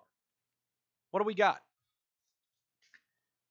You would think that because Raw is 3 hours long, that they would have many more programs going on and a lot more content than SmackDown does. You would like to think that. Or you would like to think that maybe Raw has more substantial programs going on than what SmackDown does. Or would you believe that two of the main programs that are going on right now are not even being talked about? I know that sounds weird, but hear me out. First off, Monday Night Raw, your programs. I want to start with, these are the three main programs I believe that are going on Raw right now. You have the Braun Strowman, Karen Corbin program, which started at Crown Jewel over on November the 2nd. So we aren't even a month into that. Seth Rollins and Dean Ambrose, that program's been going on since October 22nd. Ronda Rousey and Nia Jax, this program began last month at Evolution when Nia Jax won her Battle Royal to get the title shot. So those are what I believe the three top programs. Braun Strowman, Baron Corbin. Seth Rollins, Dean Ambrose, Nia Jax, Ronda Rousey. Those are your main programs. Programs that are happening on the side. On the side. Gable and Rude versus AOP.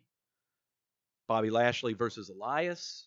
Drew McIntyre versus Finn Balor. I say that because that seems to be, instead of Bourbon and Balor, it's going to be McIntyre and Balor. Natalya versus the Riot Squad, or Ruby Riot in particular. Lucha House Party versus the Revival. Those are 5 programs, but they all legitimately started, almost all of them legitimately started this week. Lucha House Party and Revival has been going on for the past 2 weeks. Natalya and the Riot Squad's been going on for God knows how long. A long time. 5 other programs, though, outside of those 3. Acts that have not been mentioned, though, Bork Laser, Kurt Angle, Matt Hardy, Bray Wyatt.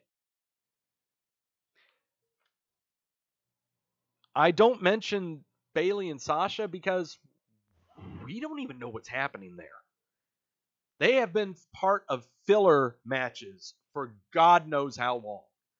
Alongside Ember Moon, Jinder Mahal, Alicia Fox. Alongside all of them. Those are all that I mentioned. Those are all of them. Filler matches. So that's what's going on Raw. Understand that. That is what is happening on Raw. 3 main programs and 5 other programs. 2 of those 5 programs have been going on for at least 2 weeks. And these side programs, you're right, Acer in the chat saying those side programs are definitely confusing on the Raw side. No shit. So let's go with SmackDown. What everyone says is the better, more well-constructed show than Raw. 3 major programs that are going on SmackDown. AJ Styles, Daniel Bryan. AJ Styles versus Daniel Bryan, that's a major program. Becky Lynch and Charlotte. It's another major program. if I want to say there's a third major program, it's Rey Mysterio and Randy Orton, because it's been going on for the past maybe 3 weeks, 3 or 4 weeks, due to length. That's why. Side programs that are going on SmackDown right now, The Bar versus the Usos, which just started. Rusev versus Nakamura, which just started. Jeff Hardy and Samoa Joe, which just started. And then The Miz and Shane, which started right after Crown Jewel, which has only been for about 3 weeks-ish. About 3 weeks-ish. But it's not really, it's just The Miz trying to court Shane, but that's not happened yet. It hasn't led to a conflict yet. It has not reached the absurdity of Sasha and Bayley. Okay? Your filler that's going on, all the women. All of the women on SmackDown that are not named Becky or Charlotte are filler. Complete filler. How many tag matches have we seen involving Naomi and Asuka? How many times have we seen tag matches involving Sonya Deville and Mandy Rose? Way too many of them. Acts that have not been shown on SmackDown that you could say should be. Andrade Cien Almas. What about Sanity? Those are acts that we haven't seen on SmackDown in at least 2 weeks. Okay? They aren't on the milk carton, but they're legitimate acts that you would imagine would be on TV. So what's going on? There are 2 programs going on that are going to be, actually 2 programs we know are coming up that are not mentioned on either program, but are probably on our minds more than any of these programs from Raw or SmackDown. That's Ronda Rousey and Becky Lynch. Everyone's looking forward to this one. You can thank Nia Jax for this one, who just stares at her right hand lovingly and never uses it. The other program that's on the outside looking in that we know is going to be coming up is at the Royal Rumble, and that's Braun Strowman and Brock Lesnar. We know that's going to happen. We know it is. When? Yeah, Royal Rumble. So it's kind of weird when you got 2 conflicts that you're really, really interested in that seem to be way more interesting than anything else that you're seeing on either programs. I mean, either television shows. I don't want to get the words confused here. That seems to be a major issue when it comes to Raw and SmackDown trying to curry our favor. So, it's now time to look at the legitimate issues for Raw and SmackDown. These are legitimate issues that need to be solved. Okay? And these are realistic issues. These are not, oh my God, I push somebody. Oh, why isn't this person having a title? No, these are legitimate, character-driven, character-performing issues. It has nothing to do with what they actually do athletically in the ring. Okay? So, this is more about creative, is what it is. And also about things that no one has control over at all. So, and see, Ashley, that's one of the arguments right there that I'm talking about that is not one of them. Okay? It's an ambiguous one saying better quality writing. It's incredibly ambiguous. Okay? You got to be specific. So, here we go. Time to go over the actual autopsy. There are 5 issues that I believe are happening on Raw. 5 issues. Okay? One of them is something that we don't have control over, and that is Braun Strowman's injury. Elbow surgery to take out some bone chunks. We hope that he'll be back by TLC, and that's going to be in 3 weeks. And that's a major big deal, because if he doesn't come back for TLC, that means that who knows if he'll be on television at all, but you still have to build him to go against Brock Lesnar at Royal Rumble, which is about 7 or 8 weeks from now. The interest in Strowman drops every week he is not on television. He is not in a ring. beating the holy hell out of someone.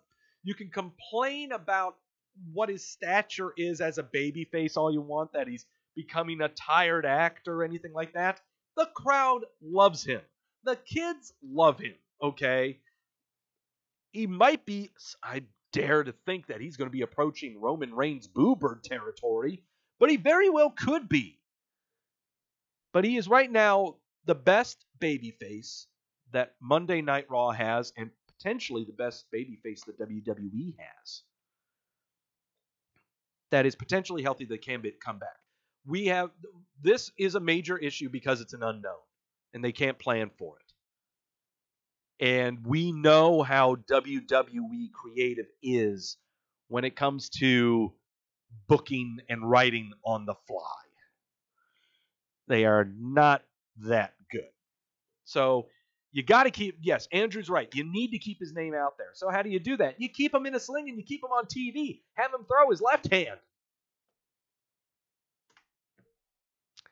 Issue number 2 is this Joker, Dean Ambrose. The issue with Dean Ambrose is his character in general. Well, maybe not in general. It's more about how it has made a 180 flip in the past month. Last month, he turned on Seth Rollins, beat the holy hell out of him. Everyone went ballistic. For the next 2 weeks, it was like almost every week we were expecting him to do a run-in on Seth, but it never happens. And that's awesome. To have that suspense is great. And for those 2 weeks, Seth Rollins would be in the ring and constantly complained about, why don't you be a man and come out here and tell me why, tell me why, tell me why.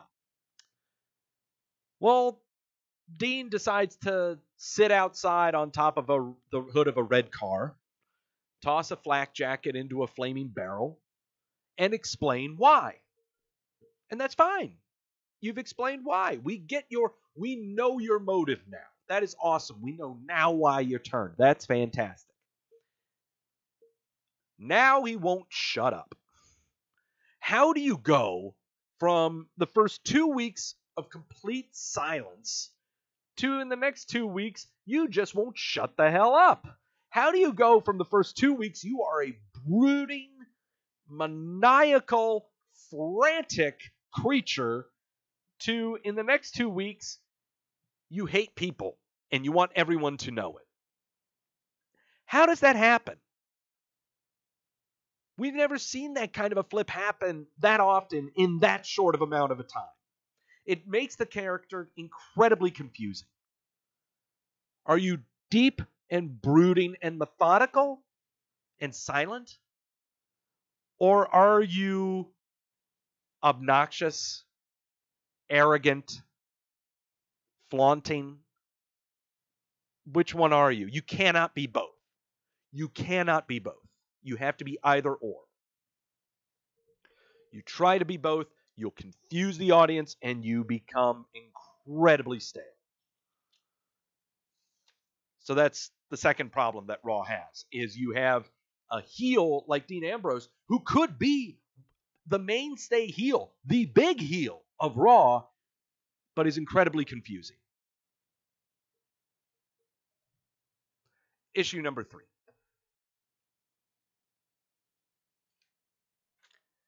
The Nia Jax, Ronda Rousey conundrum. This has nothing to do with their characters. I mean, this has nothing to do with eye makeup. This has nothing to do with facial expressions. And I'm sure the match that they have coming up at TLC could be a great match. Better than the first one they had at Money in the Bank. However, something needs to happen with the stuff that's coming out of their mouths. Okay? Nia Jax reads a script word for word, is not convincing at all in anything that she says. She's a monstrous human being. And I mean that in a good way. She's a monster heel. You cannot give her lines that they just don't match. And her delivery is piss poor. I don't know how you can solve something like that. The delivery. But on top of that, how do you fix Ronda Rousey?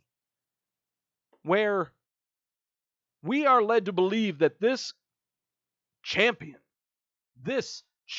among champions, who rips people's arms off and beats them up, and man, is she great in the ring. Oh, she's great at selling, great with the facial expressions, great at everything. But how are we led to believe that she has the vocabulary of a physics professor? She's great at everything except she does talk too fast. She uses words that fly way over everybody's head. Her construction is way out there. Could she be the thinking person's professional wrestler? Maybe, if that thinking person is too busy writing a thesis in English. She's nervous on the mic. She's been nervous on the mic ever since she came to the WWE. And if there's some other things that we need to change, just slight things about the characters that are really annoying between Nia Jax and Ronda Rousey. Nia Jax, stop smiling. Stop smiling. You're supposed to be a intimidating creature with a right hand that destroyed someone's face. Do it. Just do it. And be angry and look like, hell yeah, this could be yours. Ronda Rousey, every time you walk down the ramp and every time they're cheering for you, stop acting like you just learned how to ride your bike. The training wheels are off, honey. Don't be glad you're there now. Those days have passed. It's now time to know that you are part of this world now. And act like you're part of this world now. In character. Act like you're part of this world. Issue number 4.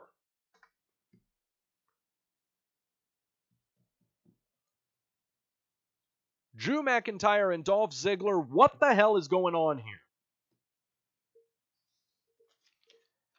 Dolph Ziggler's appearance on Raw was the first time we had seen him on Raw in 2 weeks. You understand that, right? We hadn't seen him since the, I think it was the Crown Jewel tournament. We hadn't seen him in a couple of weeks. Drew McIntyre said he was going monster hunting, but then kind of found a new black friend and a very tall friend. What the hell happened here? We got no resolution to this team. We don't know if they're still together. We just know that they beat the hell out of Braun Strowman, and that's about it. We don't know what else happened. There was no resolution. Writers just went, oh, don't care about this now. What's going on? You built these guys were champions less than a month ago. What is going on here? I don't get this. Okay? Totally don't get this. This is one that needs to be explained. What the hell happened here? And finally, the 5th issue that Monday Night Raw has. Filler. Filler, filler, filler, filler, filler. Ember Rose, Mickie James, Sasha and Bayley, Jinder Mahal, Alicia Fox. These have been fillers for the past 2 months, given nothing substantial, nothing to work with, nothing at all. They have been on television, always on television, but not doing anything. What does this mean? Does this mean that you just stopped giving them matches, or do you try to find something substantial that makes it last 3 or 4 weeks that can be a story of some kind? Or do you just make the other matches longer? Do other segments. Do other video packages and just not have them on TV at all. This, to me, is the biggest problem with Monday Night Raw, is filler. Because it seems like they write for a 2-hour-long program, and the other hour they're just like, have a match. Jinder Mahal and Alicia Fox, do something. This is the biggest problem, I believe, with Monday Night Raw, is filler. Tons of filler, nothing substantial. This is why the 3-hour show drags as long as it does. Is because we have stuff going on here that doesn't mean anything at all. How is that possible? How is that possible that your roster is nearly 20 more deep than SmackDown, and yet you can't write something? Anything? How? How is that possible? Why not create another TV show? SmackDown has Miz TV. Why isn't there something like that on Raw? Why can't there be? So, here we are. I mentioned the 5 issues that Monday Night Raw has with this autopsy report of Monday Night Raw. I promise there's a solution to all of this. And it's one solution. It's a simple one. It doesn't cost any money. Doesn't involve a whole lot of effort. It's a collective effort. Not just by people writing the show, not just by the people performing the show, but us ourselves. Brace yourselves.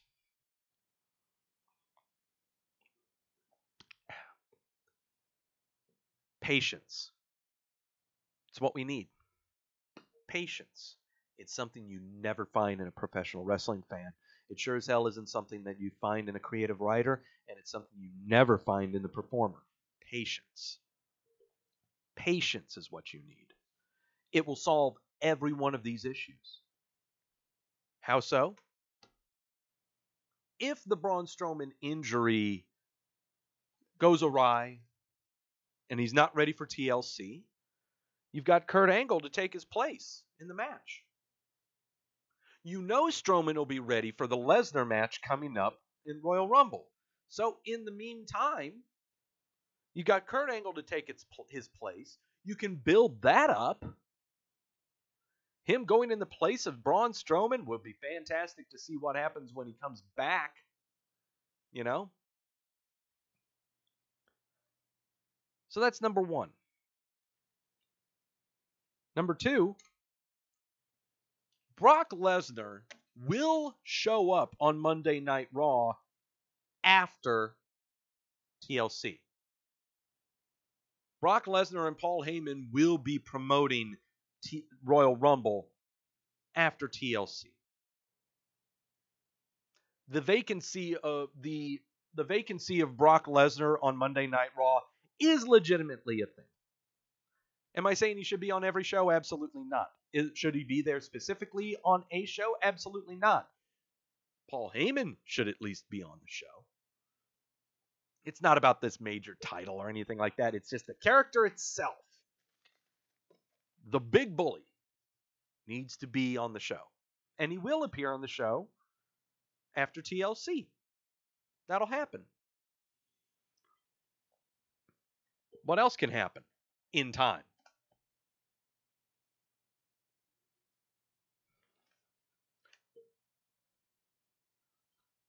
Bray Wyatt will make his return at the Royal Rumble. Period. Lock it. If he appears before the Royal Rumble, I will take 2 shots. You got it here, okay? Bray Wyatt will not appear until the Royal Rumble. Enough said. But this goes in line with having patience. Raw needs shakeups, right? Raw needs to be interesting again. I'd say the emergence of a returning Bray Wyatt would be a thing. Is he still going to be number 4? If he is number 4, we're going to do some heavy celebrating if he's number 4. I say he's going to be number 4 at the Royal Rumble. I think AJ Styles, when he made his appearance, was number 3. I'm thinking he's going to be number 4. So, having patience for the arrival of Bray Wyatt is another thing. It'll happen at Royal Rumble. Also, bear in mind, the problems that we're having with Nia Jax and Ronda Rousey, those end after TLC. Once that match is done, we don't have to worry about those two doing promos with each other ever again. We don't have to worry about their deliveries with each other. We now have to think about the Royal Rumble and who could be winning the Rumble and what that can inevitably lead to. Who knows what it could lead to? Another Charlotte Rousey match? Rousey Lynch? Maybe nothing. None of that stuff. Who knows? Another thing that we need patience for is what is going to be happening with this Drew and Dolph thing. What happens with this? Do they turn Dolph babyface? That's kind of cringe-inducing. But this also involves patience, because we need patience for writers to tell us what the hell is going on with this one. Could it happen that Dolph turns babyface? Absolutely, it could. It'd be incredibly awkward. Who knows? But this is what we need patience on, is Monday Night Raw in general. Everything is solved in time. People get hurt from injuries, they heal up. Programs resolve, new ones emerge. Programs end, thank God, so that new ones come. So those are the problems with Monday Night Raw. Those are what I believe are the major problems with Monday Night Raw, and that can be solved easily, cheaply, and effectively as long as we all work together. SmackDown is a different story. There are some problems in SmackDown world. Everyone is just completely enamored with Becky Lynch right now that they do not see the problems that SmackDown has. They're kind of major problems. They're really big ones. What are those problems, Doug? Tell us what those problems are. Okay, well, here we go. SmackDown has 4 major issues, and they can't be solved by just one solution.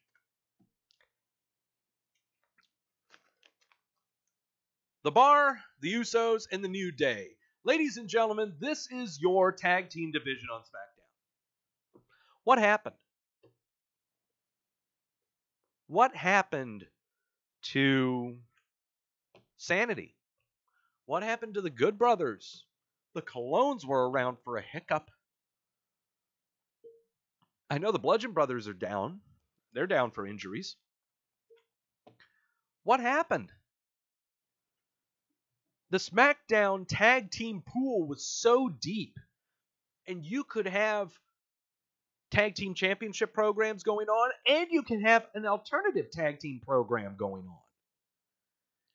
But for the past 4 months, it has been nothing but these guys having singles matches with each other, having tag matches with each other in every facet that you can think of, whether it be a Thanksgiving food fight, whether it be a Halloween-induced match, whatever it is always these guys. Why aren't other tag teams put into the mix? Why is it always them? You want a sign of laziness. Also,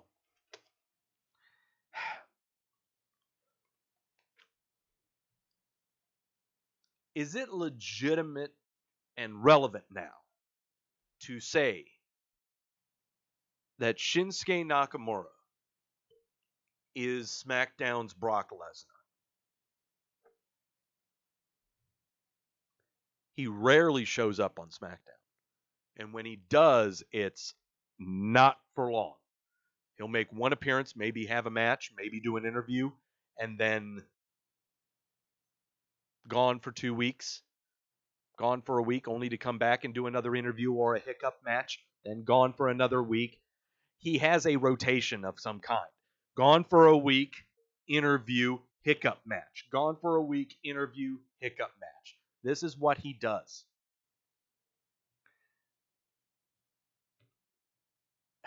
It's not entertaining at all. The heel turn was fun. That was back in last April. We've had nothing else from it. Yes, we know he loved hitting AJ Styles in the balls, and who doesn't? But ever since he's gotten the U.S. title, it's been rough. So is it safe to say that he is the new Brock Lesnar? Maybe. It could be. Where the hell is this guy? Okay, I know I said before I'm making the arguments of like, oh, they shouldn't be pushing this guy. Why aren't they pushing this guy? Mine is not a why aren't they pushing? My question is, why isn't he on TV? Why? You've got his manager, Zelina Vega, on there. She just came back from a concussion. What's your excuse for this guy? Is it true that now Andrade Cien Almas is the new Shelton Benjamin? If he doesn't show up on SmackDown next week, he's going to be on the milk carton. It'll be 3 weeks. What's going on with him? He's had great matches, just like how everyone said Shelton Benjamin had great matches, against the same opponents that Shelton Benjamin has had. AJ Styles, Jeff Hardy, even Daniel Bryan. Rey Mysterio as well. What's going on here? And there's a fourth problem that I really don't have a slide for, but it involves the other women. What's happened to the SmackDown roster full of women? If you are not named Becky or Charlotte, you're filler. How many Naomi Asuka tag team matches have we had? How many Sonya Deville and Mandy Rose tag team matches have we had? How many mixed tag matches have we had? Involving Carmella and R-Truth, or R-Truth going against someone and Carmella's on the ringside. R-Truth is in ringside for Carmella to have a match. This is what's going on, okay? There's a filler is just as much of a problem on SmackDown as it is Raw. It's just way worse on Raw because they have 3 hours to fill and they've got all the resources. So how do we solve these problems with SmackDown? With where's the tag team division? Where's the women's division? Where's Cien Almas? Where's Shinsuke Nakamura? It's more questions of where instead of why. So how do we solve them? Just like before with Raw, one of the major solutions for SmackDown is patience, especially in involving the women. We just had Asuka win a Battle Royal, and so now we've got a triple threat going on between Asuka, Charlotte, and Becky for the women's title in a TLC match coming up on that pay-per-view. We will see what happens with all of the women and programs that they will be having next week. We've seen signs of it between Mandy Rose and Sonya Deville and a possible split going on right there. So that's one thing. We also see it between the three, Asuka, Becky, and Charlotte. That can also lead to having matches against a Naomi, against Carmella, against Mandy Rose, against Sonya Deville, against Lana. Lana being the jobber is a fantastic concept. So in time, the women's division can solve itself. Also, what time can solve are having current programs going on SmackDown beget new programs. A piggybacking effect, okay? It's kind of how they brought the Usos into the forum when it comes to going against the Bar for the titles, their tag titles. Programs beget programs. So how do you do that? Well, we haven't seen Sanity in a while. Having them do random run-ins anywhere. Anywhere. Okay? During tag matches, during singles matches, during anything. Have these guys run in. Have them run in on a tag match. It leads to matches involving Alexander Wolf and Killian Dane. Have them run in on singles matches. It involves now a singles match with Eric Young. Run-ins have been a staple in professional wrestling since the sun has been hot. Okay? You want to start a program? Easy. Run in.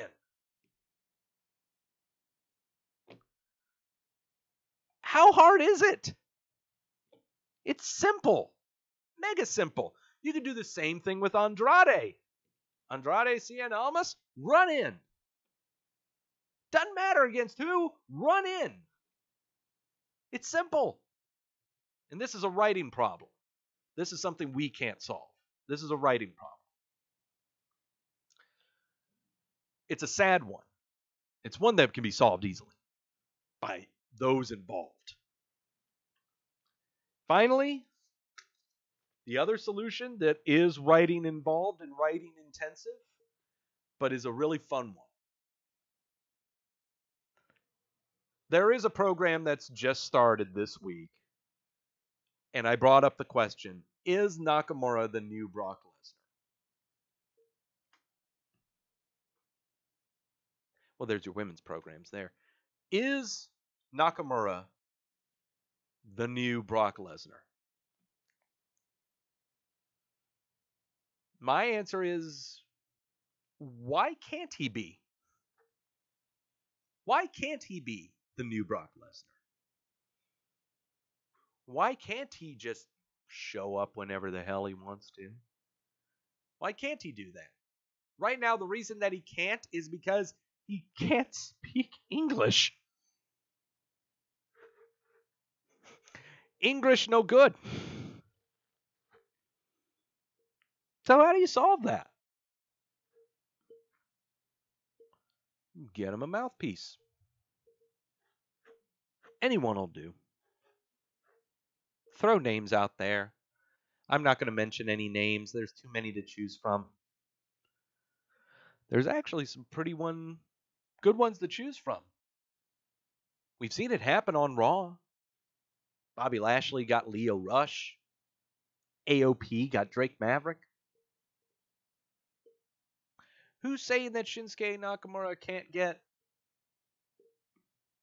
Hideo Itami? Who's saying that he can't get Tozawa? Who's saying that he can't get Funaki? Who? Take your pick. Take your pick on who he could get. You know? Who says that he couldn't get another Japanese female? Who says that he can have an Io Shirai? Shinsuke Nakamura with Meiko? There's lots of options when it comes to how we can really make the Nakamura character even more asshole-ish. Okay? The problem right now is we've just started a brand new program with Nakamura and Rusev, so we can't really sit here and just go, these are things they need to do. These are things that they could do. These are ideas that they can do. But right now, just like with Raw, we need to have patience with SmackDown. We need to wait for programs to form and fizzle out. Programs beget programs. That's how it ends. That is how you solve most of these problems with any show. Any complaint that you have to have patience. Because it all ends. Okay? It stops. It stops abruptly like the Drew McIntyre and Dolph Ziggler program. That's for damn sure. All right. Oh, I hope that was informative. A little research inducing, maybe. Get your brains going a little bit, being a little creative here. You know, because we love fantasy booking. I love fantasy booking. Who doesn't? But it's fun to do, okay? It's not one of those like, oh, they gotta do this. He deserves it. No one deserves shit. The only thing that's deserving is our entertainment. So say my sources. So, that's gonna do it for Wrestleview Weekly. Thank you guys so much for showing up, here live on the show. You'll be able to catch the audio version of this on the Spotify, on the iTunes, on the SoundCloud, and all of those other really neato Kino apps that I am too old to remember. All I know is are those and this one on YouTube. Thanks to everyone who showed up in the chat. Andrew, Ashley, Daniel, Brian. Anyone else that I'm missing? If I missed you, go ahead and say it now. I'm going to give you about a minute. Okay? Also, if you haven't subscribed to the Wrestleview channel on YouTube, the hell is your problem? Okay? We only show up on YouTube 2 or 3 times a week at most. It's not like we're going to ding your phone and bombard your email inbox with crap we're doing. We're not. Just subscribe to us. It's really neat. And besides, it makes that bar right next to me go a little higher. I'm at 583 right now. We'd like to get to 1,000 subscriptions. I would like to watch Wrestle Kingdom 13 with all of you other weirdos. So, yeah. But until then, no one else is saying anything in the chat room, so apparently I have mentioned everyone who is important enough. Oh, yeah, I forgot James and Acer. Yeah, that's those guys. Okay. Thank you all again so much for watching, listening, and do whatever it is that you had to do for this to get into your brains. Tune into the channel next Monday. Mike and Victoria Tedesco might be happier when they watch Monday Night Raw. They might talk more about Monday Night Raw. It might be a better show than the one that happened this week. Who knows? Don't want to make any promises, but catch them out. Catch them out. Check them out. Have another drink. Check them out next Monday, immediately following Raw. And as always, check me out here next week, Wednesday, 8 o'clock, Wrestleview Weekly. Going to be going over all of the news, all of the Raws and the SmackDowns. And maybe do an update on this autopsy report to see what we found out and what's happened here. If they've implemented anything that we talked about. If patience has prevailed. If patience has prevailed. And we'll see if I take some shots because Bray Wyatt appears on Raw. So, there you go. Until next week, I'm Doug Lackey. You guys have a great week. I hope you got all your deals for the Christmas shopping and everything, you broke bums. Because now all you got left is eating ramen and being entertained by me, which is free. See y'all next week.